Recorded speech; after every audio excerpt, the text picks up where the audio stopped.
That is a good question. How do you measure market share? Well, having gone to business school, what they teach in business school are all these case studies of publicly traded companies. Yeah. Why do they do that? Well, because the data is public. When you work in small business, that is just not the case.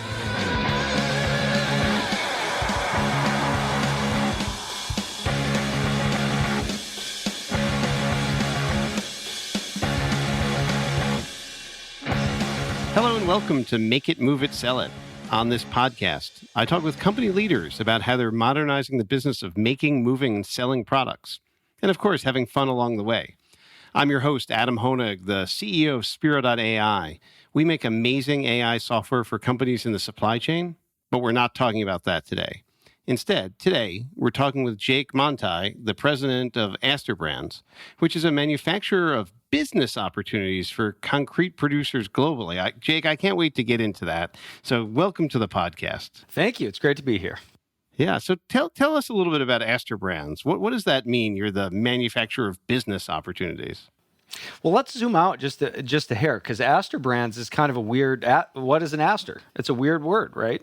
Yeah. So a little bit about that. We're a multi-generational family business, and I'm the third generation technically, but generation 0 is my great-great-grandma Constance, who was a flower farmer, and she grew asters. So fast forward 100 plus years, and when we were doing some brand architecture, we decided that we wanted to launch multiple brands in different product categories, and we said, hey, we need something, a brand structure that we could add stuff over time, and we picked Aster Brands because of the family story. But number 2, I have 2 little girls. And how cool is it to be able to tell the story to your daughters about a strong family female entrepreneur? So that's where that came from. And to answer your question specifically, what do we do? You're right. We're a sales, marketing, and intellectual property company that manufactures business opportunities for concrete producers globally. That is a mouthful. What that means is we invent products, manufacturing systems that you put concrete into. And the reason you do that is because concrete's heavy. You can't truck it very far. So when we invented our products and sold them locally in our local concrete manufacturing business, we learned that we're in a rural environment. Not a lot of people live here. And we didn't have enough capital to put 3 plants in every single state. So we said, hey, let's see if we can't get a patent, package this as a business opportunity and sell equipment. And it turns out we could. And it's gone from there. So maybe tell us about one of the applications of this. So what are some of these products that get manufactured? That is a great question. So our strongest customer or product category rather is retaining walls. We have multiple brands. Ready Rock was our initial brand, and that is a commercial retaining wall product. Each block, think about them as giant concrete Legos. They weigh over 2,000 pounds each. So if you think about how in the world do you sell a giant concrete Lego, think about any commercial development where you might have multi-tenant housing, an apartment complex, a gas station, all on one site, and there's a bunch of grade change. And where you're trying to maximize the number of parking spaces that you need. So said another way, what the product does is we sell usable land. Right. Mm-hmm. So we'll put a Ready Rock retaining wall right tight on a lot line where you can put your utilities, your water main, storm sewer, those things directly behind the wall without needing any soil reinforcement. And you can pave your parking lot directly on top of it. So that's what got us into the business. And since then, we can do lots of other things in the commercial space. Then we have another brand called Rosetta Hardscapes, which is also retaining walls, but it's all for outdoor living. So think about your home. You want to go hang out in the backyard. You want a patio, a seat wall, things like that. We make products for that. And then we have the third brand that we are in the market with is called Pole Base, which, believe it or not, I'm a marketing major. I picked that name, which is the worst name ever. It is the base of a pole. I figured it'd get a lot of Google searches, so it was very literal because that's how it shows up on construction plans. But if you think about any parking lot at the grocery store or anything, they're all lit at night. Every Mhm. one of the poles with the light on top is on a concrete foundation, and we came up with a patented system for that as well. And we also have a pretty robust innovation program. We're working on a new category for coastal erosion. We're going to call that Coast Armor. We have our first couple projects at our plant in Florida that we have taken to market, but before we go license it globally, we need to refine it a little bit more yet. So Huh. I can see a big market for that coastal erosion. I mean, I live right near the coast, and it's definitely a big issue all the time. So that's going to be a growth opportunity, no doubt. I think it could be. I hope so. We'll find out. So you on one hand you're manufacturing these concrete Lego blocks as you call them, and on the other hand you're kind of licensing out because it would be very complicated to ship them all 2,000 pounds each from northern Michigan to Boston where I live or something like Yep. that. Well, and that was the thought about licensing it. So if you walked through our plant, it's all steel processing, polyurethane manufacturing, structural testing, things like that. We're selling the actual equipment that will ship to our guy in Boston, for example. We do manufacture it in Boston. So if you need some stuff, let me know. I can connect the dots. And then he will put the concrete in the equipment to make the product locally there. Gotcha. And so you both make and license. That's part of the Correct. business model for everything. Correct. And we make it primarily so that we know the product works. If we can make it ourselves, turn that product category into a profitable business unit, the thesis is that it can be reproduced elsewhere. And most of the time that is true. And so when you're providing, the retaining walls and the other products, that make up the retaining walls for customers, is there anything really unusual that customers have asked you to assist with? Ooh, you're looking for some good stories. Yeah, we've had some very interesting things that we've done over the years. So I'll give one example. We came up with a new product we call it our positive connection system. It is a way to connect a geogrid material to our blocks so you can reinforce a slope. Okay. And it has all kinds of technical benefits. And we're like, all right, this is new. Let's go get some smaller projects, make sure that all of our math and the structural testing worked. So like project number 3 was a 25 or so foot tall wall holding up 2 freight trains. Oh, wow. So, of course, will that work? Yep, sure will. All the math says that it's true, And it turns out it was true. It's been there for probably 15 years and holding up incredibly well. But that was something that, if you are an inventor of products, you always want to say yes to get things going. And sometimes you're like, I hope it works. Yeah, Again, exactly. the math Maybe we'll says just it's put true. a little extra on that one just to make sure. That's exactly right. And in all seriousness, I mean, we have a really good team of master degree civil engineers and like that. So it wasn't like a cowboy approach. I mean, there was a very legit structural analysis, and we integrated things called inclinometers and strain gauges and all kinds of highly technical stuff to measure if the wall would move or any of that. And I mean, it performed as the math suggested it would perform. So that's one that's kind of interesting. Now, so I know, probably, because you're in the licensing business as well as the manufacturing business, partnerships are really important to you guys. Has that been right from the start, been part of your model, or did you kind of evolve into it? So, that's a great question. There's different kinds of licensing. And licensing is different than a franchise.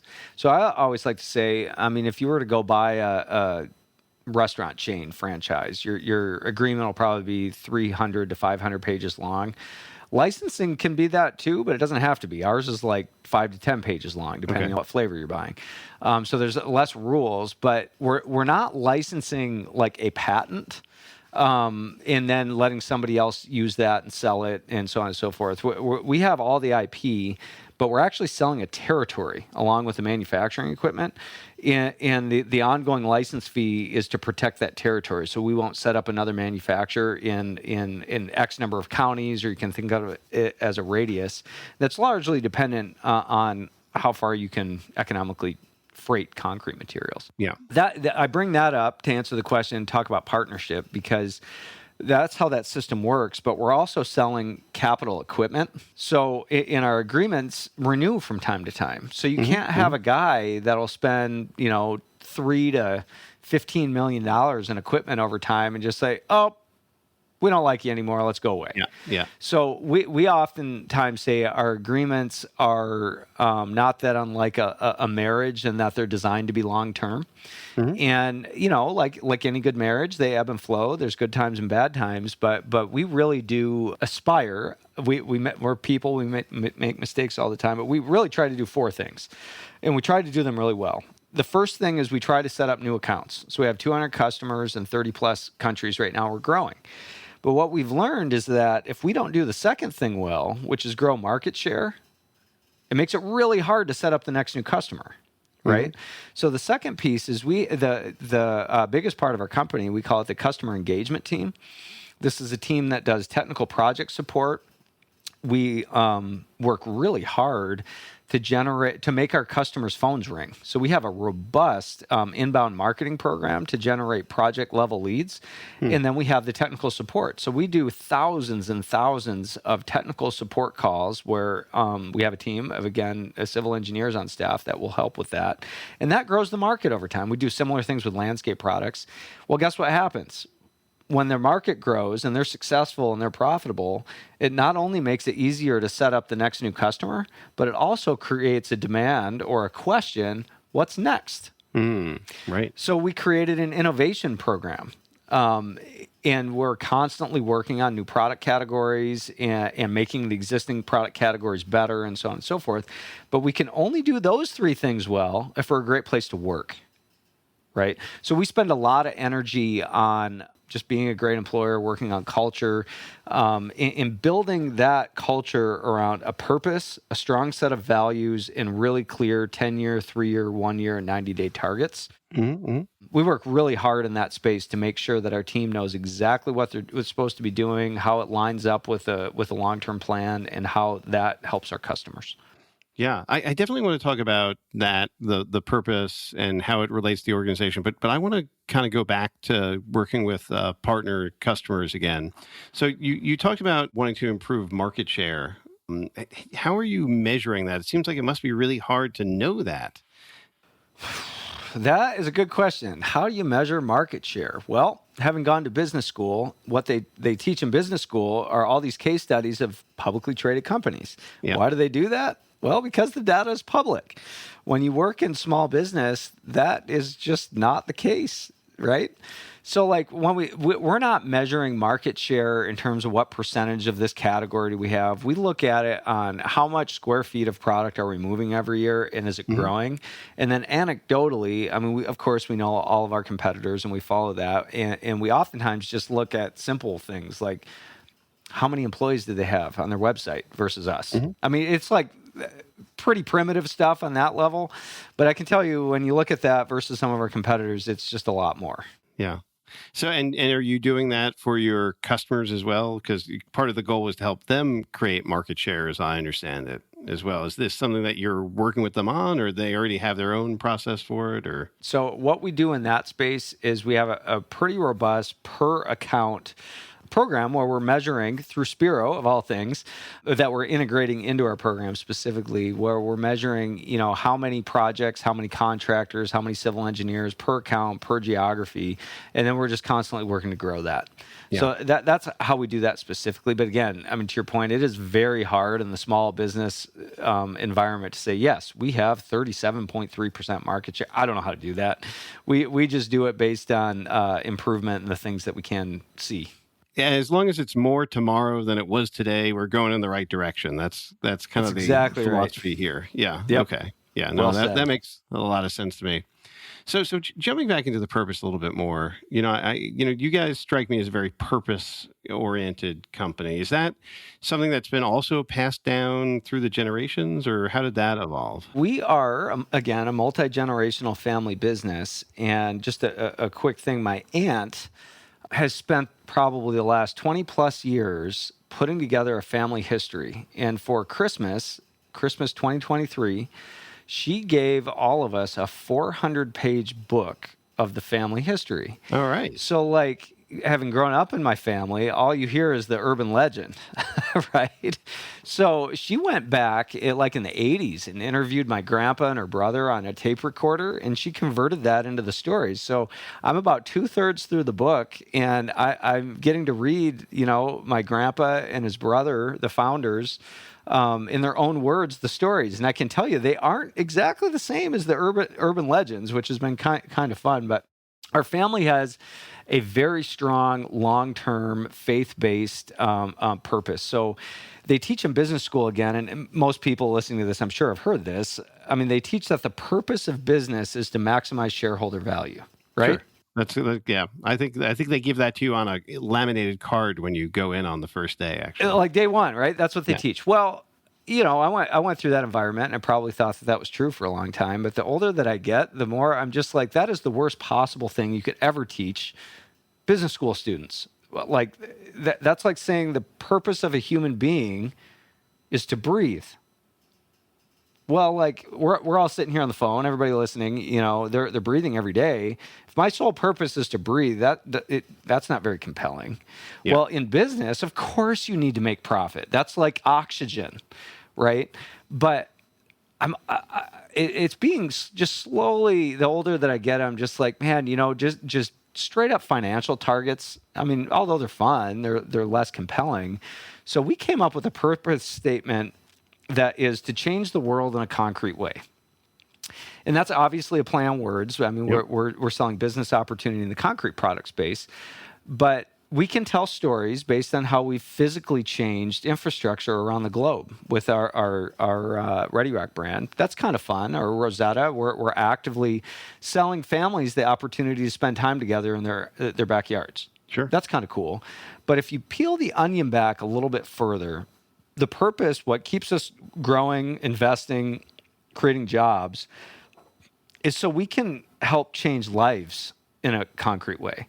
If you think about a company as a group of people, our thesis as a family has been any organization greater than one probably has a lot of problems, right?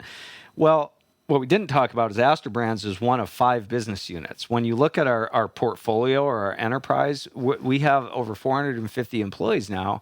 So if you have a lot of problems, if you have 2 employees, there's a lot of problems at 450. So if you want to change lives in a concrete way, what do you do about that as an employer? Right? So we're starting to do things to put that, change the world in a concrete way, to put that to work. We are adding, we call them success coaches. We have 2 or 3 of them on staff now. They are master degreed Christian counselors. And the thesis is that if somebody's having a marriage problem or a problem with their kid or substance abuse, we have people in our company that can walk with them hand in hand to work your way through that. Now, as an employer, to me, that's changing a life in a concrete way. And we can give you story after story and example after example of marriages that have improved or been reconciled or kids that went through a hard time that came through it. I mean, that to me is why to grow a business. It's stuff like that. And if you can get more people in that kind of a population, changing the world in a concrete way, and yes, you need profit to do that. That's the oxygen to be able to do that, but it's not the purpose.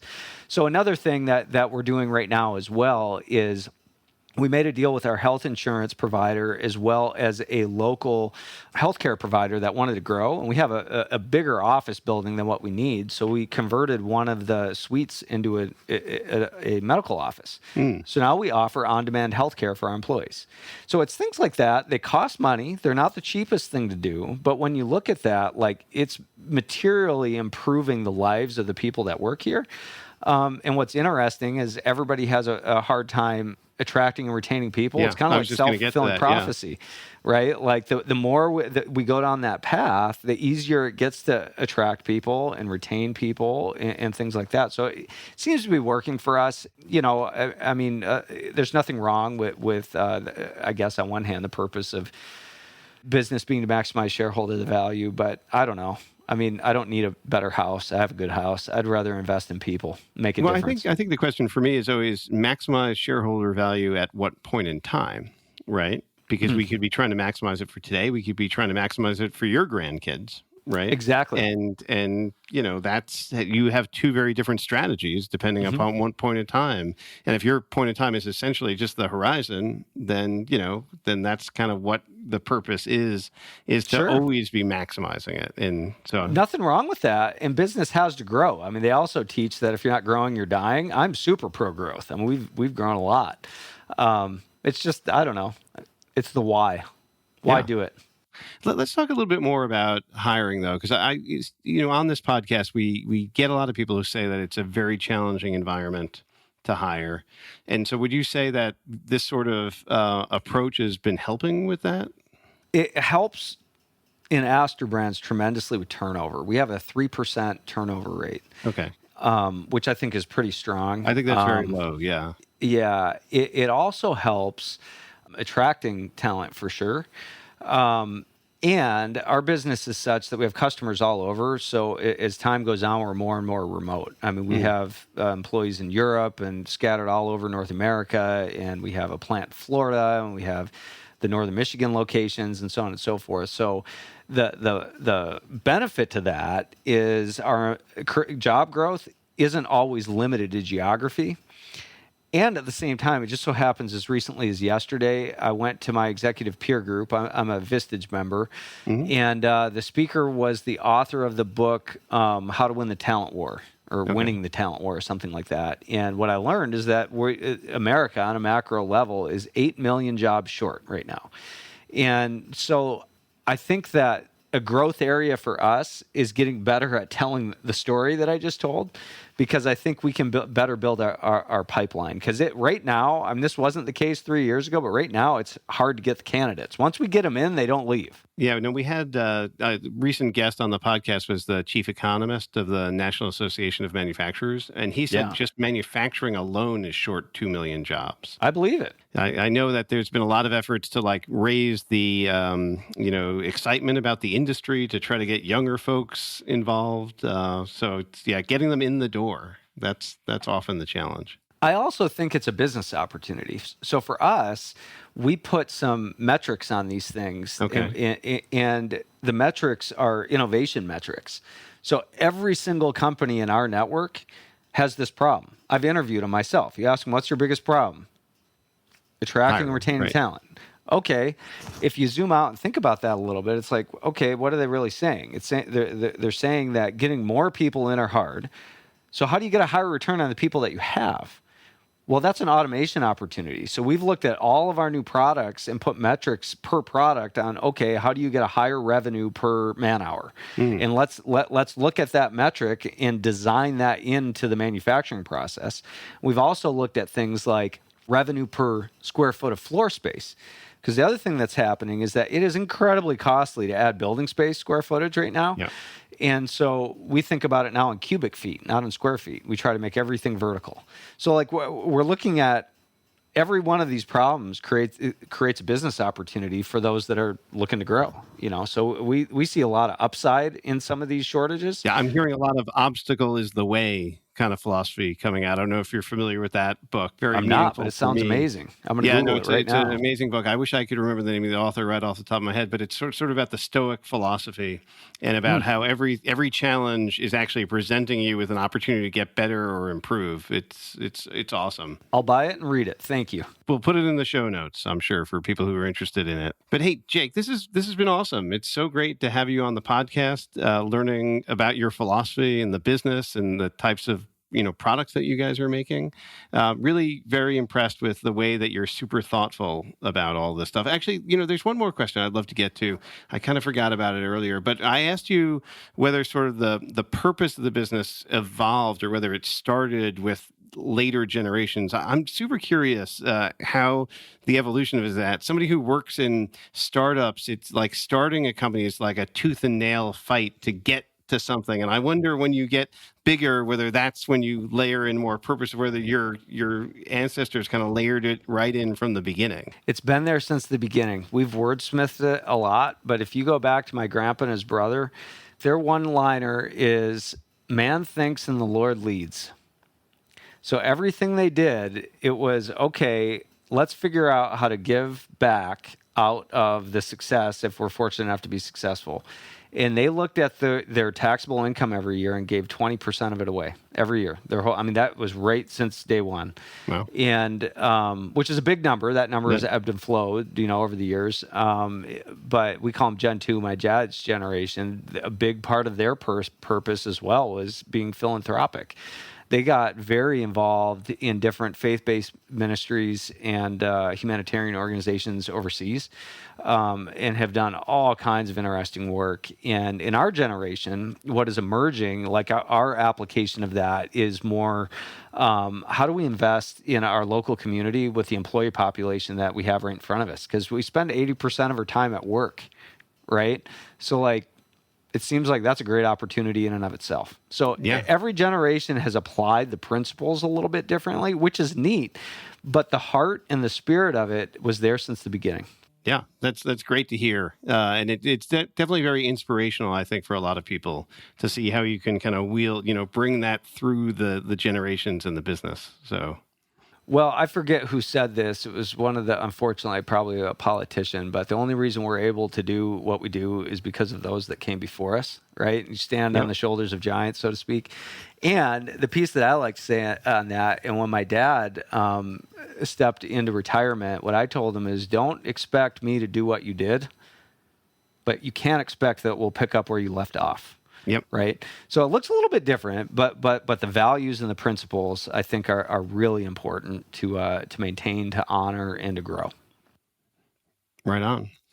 Well, Jake, really appreciate your coming on the podcast. It's super great to have you.